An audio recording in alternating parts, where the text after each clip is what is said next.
بسم اللہ الرحمن الرحیم۔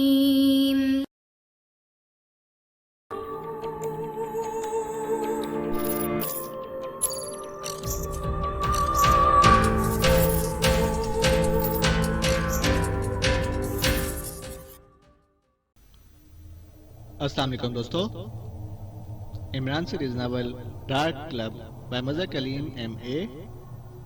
اگر آپ نے ابھی تک ہمارے چینل جاسوسی دنیا کو سبسکرائب نہیں کیا تو سبسکرائب کریں اور بیل آئیکن پر کلک کیجیے۔ کرنل فریدی دانت بھیجے کار چلا رہا تھا۔ اس کے چوڑے چہرے پر اس وقت شدید جھنجھلاہٹ کے آثار نمایاں تھے۔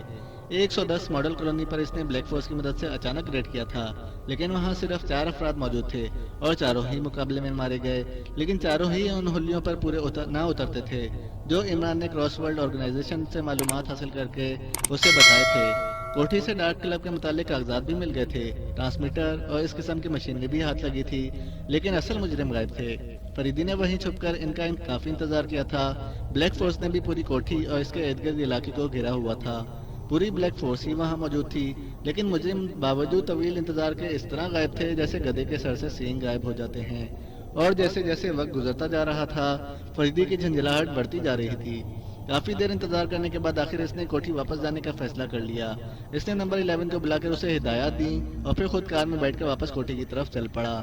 وہ چونکہ عمران کو اپنے پیچھے چھوڑ آیا تھا اور حمید بھی غائب تھا، اس لیے اس نے سوچا کہ بلیک فورس کی موجودگی میں اسے خود انتظار کرنے کی ضرورت نہیں ہے، وہ سنبھال لیں گے۔ اس کے ساتھ ساتھ اسے خیال آیا تھا کہ کہیں مجرم اس کی کوٹھی کے گرد اس کا انتظار نہ کر رہے ہوں، جس طرح وہ ان کے ہیڈ کوارٹر میں ان کا انتظار کر رہا تھا۔ چنانچہ بلی کو تھیلی سے نکالنے کے لیے ہی اس نے واپس کوٹھی جانے کا فیصلہ کیا۔ اس نے بلٹ پروف کار کے شیشے چڑھائے ہوئے تھے، اچانک کسی طرف سے ہونے والے حملے سے فوری طور پر بچاؤ ہو سکے، اور اس کی تیز نظریں ارد گرد کا جائزہ بھی لے رہی تھیں۔ لیکن وہ کوٹھی کے پھاٹک پر بھی پہنچ گیا، مگر کسی طرف سے ہی نہ اس پر کوئی حملہ ہوا اور نہ ہی کوئی مشکوک آدمی نظر آیا۔ پھاٹک البتہ کھلا ہوا تھا اور چوکیدار غائب تھا۔ یہ بات اس کے لیے حیران کن تھی، لیکن وہ کار اندر لے گیا۔ ایک لمحے کے لیے اسے خیال آیا کہ کہیں مجرم کوٹھی کے اندر نہ چھپے ہوئے ہوں، لیکن دوسرے لمحے عمران کو ڈرائنگ روم کے دروازے سے نکل کر باہر کھڑے دیکھ کر اس نے یہ خیال جھٹک دیا۔ ایک تو یہ کہ عمران کی موجودگی میں مجرم اندر چھپ نہ سکتے تھے، اور اگر چھپ بھی جاتے تو کم از کم عمران جیسا شخص اس طرح اطمینان سے نہ کھڑا ہوتا۔ فریدی نے کار کا دروازہ کھولا اور کار سے باہر نکل آیا۔ یہ چوکیدار کہاں گیا؟ پھاٹک کھلا ہوا تھا۔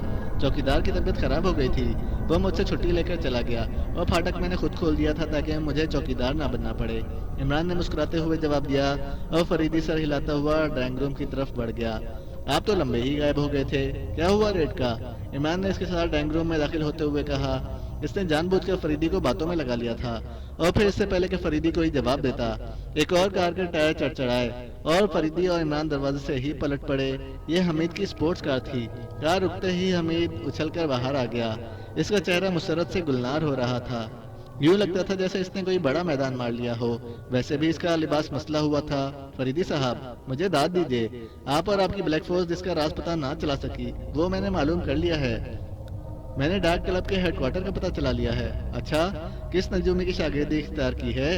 عمران نے مسکراتے ہوئے کہا۔ تم خاموش رہو، آ جاتے ہیں بڑے ہانکنے خواہ مخواہ، یہ سرکاری معاملہ ہے، سمجھے؟ حمید نے پھاڑ کھانے والے لہجے میں عمران سے مخاطب ہو کر کہا۔ اچھا، اس لیے شاید کسی جیل میں مشقت کر کے آ رہے ہو، کپڑوں کا حال دیکھا ہے؟ عمران بھلا کہاں باز رہنے والا تھا، سرکاری معاملے کا تعلق اس نے جیل سے جوڑ دیا تھا۔ جان پر کھیل کر کام کرتے ہیں، سمجھے؟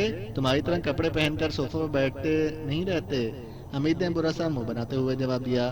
اچھا، تم بتاؤ تو صحیح کون سا ہے ہیڈ کوارٹر ڈارک کلب کا؟ تو آپ کو یقین نہیں آ رہا؟ آپ کیا سمجھتے ہیں کیپٹن حمید کو؟ حمید نے غصے سے چیختے ہوئے کہا۔ ارے اب بتاؤ بھی صحیح، خواہ مخواہ چیخ رہے ہو، فریدی نے جھنجھلائے ہوئے لہجے میں کہا۔ میں بتا دیتا ہوں، اگر حمید نہیں بتانا چاہتا، جس نجومی کا یہ شاگرد بنا ہوا ہے وہ نجومی خود میرا شاگرد ہے۔ تم بتاؤ گے؟ کبھی اپنی شکل بھی دیکھی ہے؟ حمید نے دانت پیستے ہوئے کہا۔ کیوں فریدی صاحب، بتا دوں؟ 110 کافی ہے یا کالونی کا نام بھی بتا دوں؟ عمران نے مسکراتے ہوئے کہا، اور حمید یوں آنکھیں پھاڑ پھاڑ کر عمران کو دیکھنے لگا جیسے اس کے سر پر اچانک سینگ نکل آئے ہوں۔ اس کے تو تصور میں بھی نہ تھا کہ جو کلو وہ اس قدر خوفناک لڑائی لڑ کر اور اپنی جان پر کھیل کر پتہ کر آیا ہے وہ عمران اس طرح کوٹھی میں بیٹھے بیٹھے بتا دے گا۔ عمران نے نمبر درست بتا دیا تھا اور نمبر ہی سے پتا چلتا تھا کہ اسے کالونی کا بھی علم ہے۔ تمہیں کیسے پتا چلا؟ حمید نے ہکلاتے ہوئے کہا۔ اس کے منہ سے حیرت کی شدت سے الفاظ صحیح طور پر نہ نکل رہے تھے۔ بس کرو، تم عمران کا مقابلہ نہیں کر سکتے، اس نے تو اس بار مجھے بھی مات دے دی ہے۔ وہ تم سے پہلے ہی ہیڈ کوارٹر کا نہ صرف پتہ چلا چکا ہے بلکہ اس نے وہ نقشہ بھی حاصل کر لیا ہے جو ڈاک کلب والے ہماری کوٹھی سے اڑا لے گئے تھے۔ فریدی نے صوفے پر بیٹھتے ہوئے کہا اور حمید کی حالت فریدی کی بات سن کر ایسی ہو گئی جیسے اس پر گھڑوں پانی پڑ گیا ہو۔ گھر کا پیر چھوڑ کر باہر مارے مارے پھرنے کا یہی نتیجہ ہوتا ہے۔ کپتان صاحب، میری شاگردی اختیار کر لینی چاہیے۔ چلو کچھ مٹھائی ہی کھا لیتے ہیں تم سے، عمران نے مسکراتے ہوئے کہا۔ عمران، میں نے 110 ماڈل کالونی پر ریڈ کیا ہے، وہاں صرف 4 افراد موجود تھے، وہ چاروں ہی مارے گئے، لیکن اصل مجرم غائب ہیں۔ بڑا انتظار کیا، پھر میں نے سوچا کہ شاید وہ میری کوٹھی کے گرد موجود ہوں، اس لیے میں واپس چلا آیا، فریدی نے عمران سے مخاطب ہو کر کہا، اور حمید کی آنکھیں مزید پھٹ گئیں۔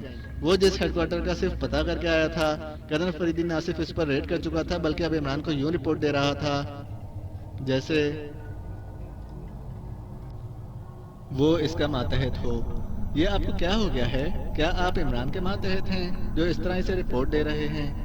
فریدی صاحب تم سے زیادہ عقلمند ہیں، اس لیے گھر کے پیر کی عزت کرتے ہیں، عمران نے مسکراتے ہوئے کہا۔ آخر یہ لوگ کہاں غائب ہو گئے ہیں؟ بتا دوں، مٹھائی کھلائیں گے، عمران نے مسکراتے ہوئے کہا، اور عمران کی بات سن کر فریدی اچھل کر کھڑا ہو گیا۔ کیا مطلب؟ کیا کہہ رہے ہو؟ اب تم نے بھی مجھے کیپٹن حمید سمجھ لیا ہے؟ فریدی کے لہجے میں جھنجھلاہٹ کے ساتھ ساتھ غصہ بھی شامل تھا۔ ارے آپ تو ناراض ہو گئے، چلیے نہ کھلائیے مٹھائی، بس اتنی سی بات تھی، میں حمید کی مٹھائی پر ہی گزارا کر لوں گا، عمران نے معصوم سے لہجے میں کہا۔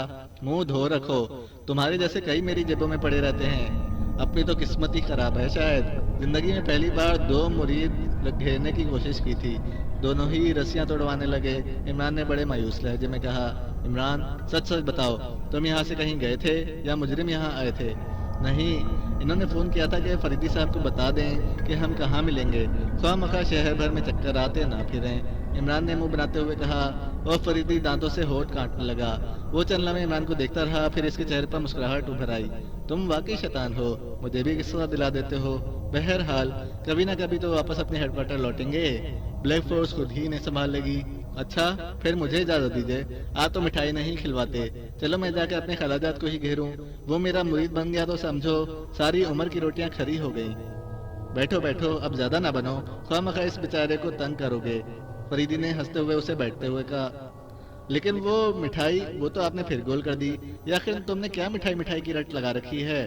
اگر میں اپنے عمل کے زور سے مجرموں کو آپ کے سامنے پیش کر دوں پھر تو مٹھائی کھلائیں گے؟ تو تم نے ان کا پتہ چلا لیا، کہاں ہے وہ؟ ارے پھر مٹھائی گول، یہ مٹھائی نہ ہوئی آب حیات ہو گیا، حامی ہی نہیں بھر رہے آپ۔ اچھا کھا لینا مٹھائی بھی، اب بولو، خواہ مخواہ کھا لینا، اسے مٹھائی کھلانا مٹھائی کی توہین کرنا ہے، حمید نے چڑھتے ہوئے کہا۔ یہ مٹھائی کسی لڑکی کا نام نہیں ہے کیپٹن صاحب، بس تھوڑی سی اس کی تعریف کی اور وہ آپ کے ڈبے میں بند ہو گئی۔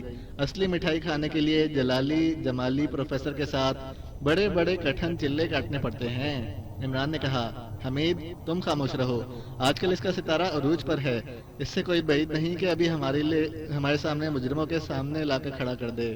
اللہ آپ کو خوش رکھے، آپ کی شادی کوٹھی آبادی کی کوئی سبیل نکالے تاکہ کپتان صاحب شیلا جیسی عورتوں کی بجائے آپ کے ٹائیں کرتے ہوئے بچے کھلاتے رہیں، عمران نے باقاعدہ دعا کے سے انداز میں ہاتھ اٹھاتے ہوئے کہا۔ بس اب بکواس بند، سیدھی طرح بات کرو، فریدی نے مسکراتے ہوئے کہا۔ سنا ہے کپتان صاحب، آپ کے لیے ہدایت ہے یہ، عمران نے فوراً ہی حمید سے مخاطب ہو کر کہا، اور حمید ہونٹ بیچ کر خاموش ہو گیا۔ اس کا بس نہ چل رہا تھا کہ اس کی باتوں کی ترقی کی زبان کھینچ لے۔ عمران، میں کیا کہہ رہا ہوں؟ ارے آپ پھر سنجیدہ ہو رہے ہیں، میری مٹھائی پھر نہ غائب ہو جائے، آئیے میرے ساتھ تشریف لائیے، آپ بھی کپتان صاحب، عمران نے دروازے کی طرف بڑھتے ہوئے کہا، اور فریدی اس کے پیچھے چل پڑا۔ مجبوراً حمید کو بھی فریدی کی پیروی کرنی پڑی، لیکن اس کا ذہن بری طرح کھول رہا تھا، وہ سوچ بھی نہ سکتا تھا کہ فریدی جیسا آدمی اس احمق کے پیچھے اس طرح چل پڑے گا۔ عمران انہیں لیے ہوئے پچھلے کمرے کے دروازے پر آیا اور اس نے بڑے اطمینان سے دروازہ کھولا اور اندر جا کر سوئچ دبا کر روشنی کر دی۔ یہ لیجیے، زیارت فرما لیجیے، عمران نے کہا، اور فریدی اور حمید دونوں کمرے میں داخل ہوتے ہی بری طرح چونک پڑے اور وہ حیرت سے کمرے میں پڑے ہوئے 7 افراد کو دیکھ رہے تھے۔ جن میں سے 3 افراد رسیوں سے بندھے ہوئے تھے، ان کے منہ میں رومال ٹھونسے ہوئے تھے، لیکن وہ بری طرح کلبلا رہے تھے۔ وہ ہوش میں تھے، جبکہ 4 افراد جن میں ایک عورت تھی ادھر ادھر بے ہوش پڑے ہوئے تھے۔ یہ گنجا ڈاک کلب کا چیف باس کرافٹ ہے اور یہ باقی اس کے ساتھی ہیں۔ بیچارے آپ کا پتہ پوچھتے ہوئے آئے تھے۔ میں نے سوچا کہیں کوئی قرضہ دینے والے نہ ہوں، واپس چلے گئے تو قرضہ پھر ڈوب جائے گا، اس لیے میں نے انہیں یہیں روک لیا۔ تم اکیلے نے ان سب کو قابو کیا ہے؟ میں اکیلا کب تھا؟ آپ خود تو کہتے ہیں کہ میرے پاس جن ہیں، مل جل کر کام کرنے میں آسانی ہوتی ہے، عمران نے کہا، اور فریدی ہنس پڑا۔ بہت خوب عمران، تم نے واقعی مجھے حیرت زدہ کر دیا ہے، تمہاری عزت میرے دل میں پہلے سے کہیں زیادہ بڑھ گئی ہے، فریدی نے کھلے دل سے اعتراف کرتے ہوئے کہا۔ حمید گمسم سا کھڑا تھا۔ ظاہر ہے اس سچویشن میں اس کے پاس کہنے کے لیے کچھ رہ ہی نہ گیا تھا۔ ارے صرف عزت سے پیٹ نہیں بھرے گا، مٹھائی تو آپ کو منگوانی ہی پڑے گی، کیوں کپتان صاحب؟ عمران نے مسکراتے ہوئے کہا۔ ہاں واقعی اب تمہارا حق بن گیا ہے، تم نے اکیلے وہ کچھ کر دکھایا ہے جو میں اور میری پوری بلیک فورس مل کر بھی نہ کر سکی۔ یہ کیس واقعی تمہارا ہی رہا ہے، فریدی نے کہا، اور پھر اس نے حمید سے کہا کہ وہ جا کر بلیک فورس کو ٹرانسمیٹر پر کال کر کے بلوا لے۔ یہ سب ہوا کیسے؟ کیا انہوں نے کوٹی پر حملہ کیا تھا؟ مگر تم نے آخر ان سب کو قابو کیسے کیا؟ فریدی نے حمید کے جانے کے بعد عمران سے پوچھا۔ یہ آپ کے بیچارے مرحوم چوکیدار کی مہربانی ہے، وہ مس شہری کو میرے پاس لے آیا تھا کہ بیچاری سیاح ہے، گنڈے اس کے پیچھے لگ گئے ہیں، بس پھر یہ مجھ پر عاشق ہو گئی، اور آپ جانتے ہی ہیں کہ عشق کیا کیا جلوے دکھاتا ہے۔ کاش یہی بات جولیا کی سمجھ میں بھی کبھی آ جائے۔ مگر تم نے چوکیدار کو محروم کہا ہے، کیا مطلب؟ کیا وہ مر چکا ہے؟ ہاں، عشق کسی نہ کسی کی قربانی تو مانگتا ہی ہے، عمران نے کہا، اور پھر اسے تفصیل سے بتانے لگا کہ یہ سب کچھ کیسے ہوا، اس نے انہیں کیسے بے بس کیا۔ ویسے ایک بات ہے فریدی صاحب، جو مزہ کرافٹ کے گندے سر پر چپت مارنے سے آیا ہے، وہ شاید تنو مٹھائی کھانے سے بھی نہ آئے۔ میرے تو ابھی سے ہاتھ میں کھجلی ہو رہی ہے، کاش اپنے کپتان صاحب ہی گنج کرا لیتے تو کم از کم کھجلی تو مٹ جاتی۔ عمران نے آخری فکرہ حمید کے اندر داخل ہونے پر بڑھا دیا تھا۔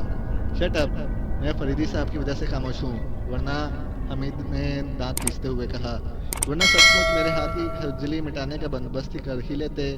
عمران نے اس کا فکرہ مکمل کرتے ہوئے کہا، اور حمید پیر پٹکتا ہوا واپس مڑ گیا، اور کرنل فریدی کے کہے سے کمرہ گونج اٹھا۔ ختم شد۔